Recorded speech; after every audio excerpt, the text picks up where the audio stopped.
السلام عليكم. وعليكم السلام. وياك قناة البغدادية. وعين عندنا فقرة ببرنامجنا هي تقول بالنسبة لموضوع كيد النساء، شنو رأيك أنت كشاب كيد النساء إذا ممكن؟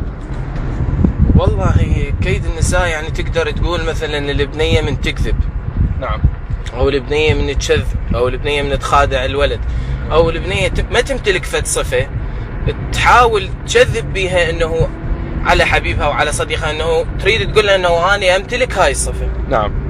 فيعني المفروض البنيه كل ما تكون صريحه، كل ما تكون واضحه، كل ما هاي يعني الها احسن والعلاقه تنبني بصوره حلوه. صحيح. يعني يا اخويا خاصه بهاي الوقت، الفتره الاخيره والاونه الاخيره، نعم، ما اعرف شو اقول لك، يعني النساء ما ادري ايش بيهن. نعم. يعني ليش هالكذب؟ ليش هالخداع؟ ليش الدغش؟ ليش الخيانه؟ نعم. اخويا صارت مطيزه. نعم. صارت مطيزه، وين الحكومه تقوم؟ مو صار الذبح والذبح بس بيه. يا اهل يجي يدفن صفقوا هناك. نعم. الشيعي ينذبح 100%.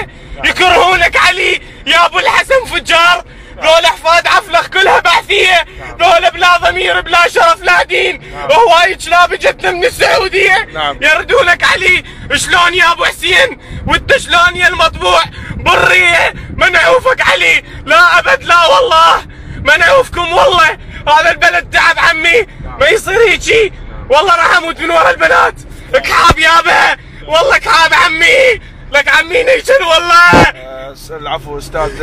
لك يا استاذ. انا اقدر. شو تقدر خرب ربك؟ شو تقدر؟ العن خلني ايش خواتكم. كافي سده.